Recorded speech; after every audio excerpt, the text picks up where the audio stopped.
Hello, everyone. It's Dr. Adib again with another topic on medical and social subjects in the US. Today, I want to talk to you in regards to the slowest changes happening in every country around the world, and especially in the US, and that is legal matters and legal issues. Unfortunately, all over the world, more or less, the constitutional law is anywhere between 100 to 300 years old, and it applies to people who lived then. A lot of needs and circumstances have changed drastically, and we are not fast enough to amend these rules. Just imagine that someone tells you today in 2019 you're supposed to use an iPhone 4S, and that's all you can use. It's illegal to use any better version of it. That wouldn't make sense to you or will not make you happy with it.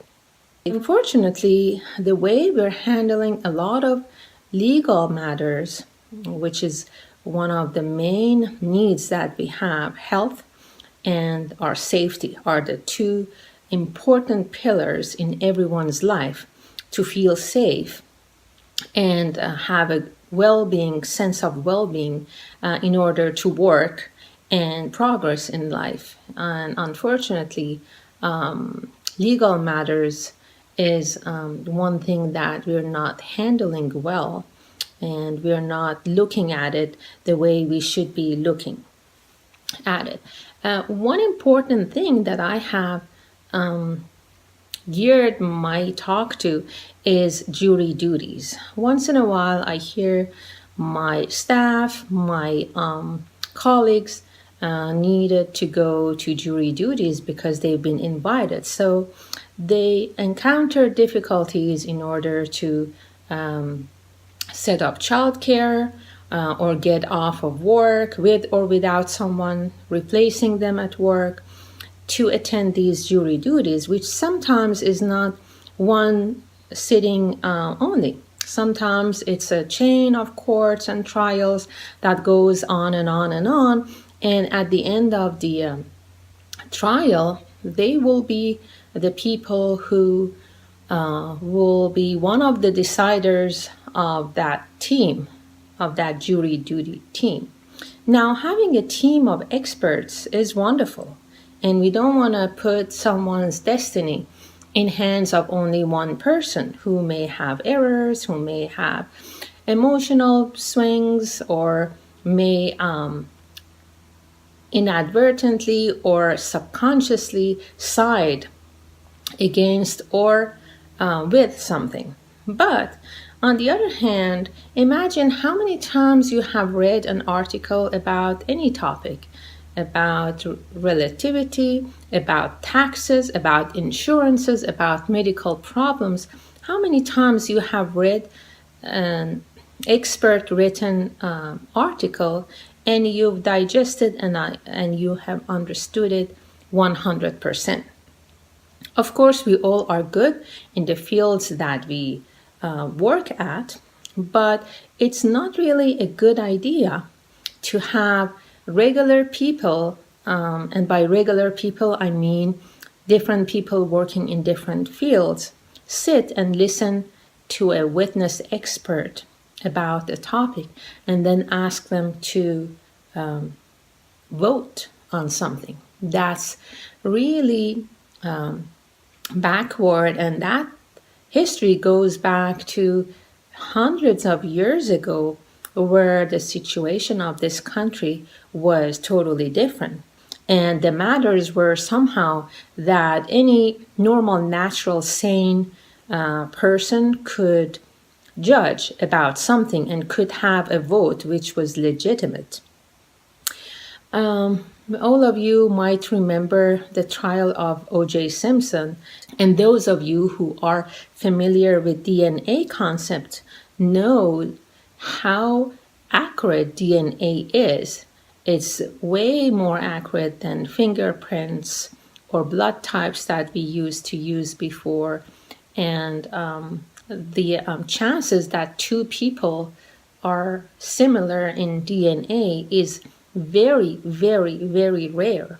But the lawyers were facing a jury duty which was consistent of non-criminal and non-criminal field and non-medical field and not bio engineering or biologic field of people, and they were able to convince those people, because DNA is made of 4 different bases only, it's not something accurate.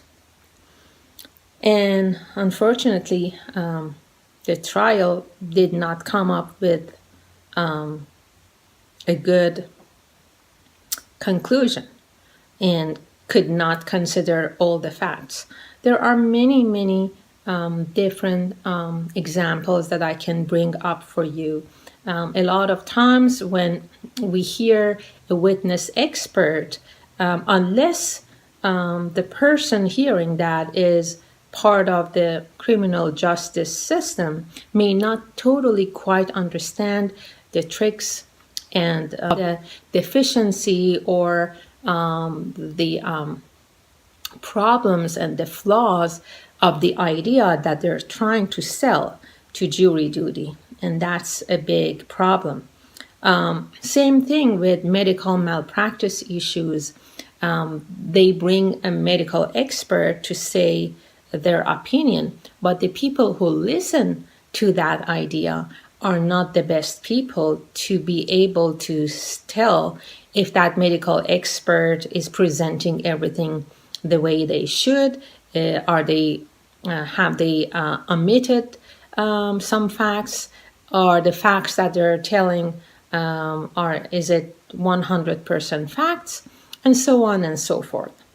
Unfortunately, what wrongful sentence brings over, it not only destroys the families and the immediate people who are connected with the person who the verdict has been brought upon. At the end of the road, it will fall back also emotionally, ethically, and even financially on taxpayers to pay the person, a lot of them after being sentenced for years and somehow being released, they try to sue back very legitimately because of the years of their lives that they have lost. I'm not sure what can be done about it. I hope that someone who is in legal field hears me and that sparkles another thought on that, and somehow the people who attend a jury duty are also experts in that field, so that when they hear the witness expert, they can judge how legitimate and how true are the facts that this jury duty is bringing up. All right, everyone. That concludes my video this time. Till next video, take care of yourselves and don't continue doing anything the same way over and over only because you've done it that way all your life.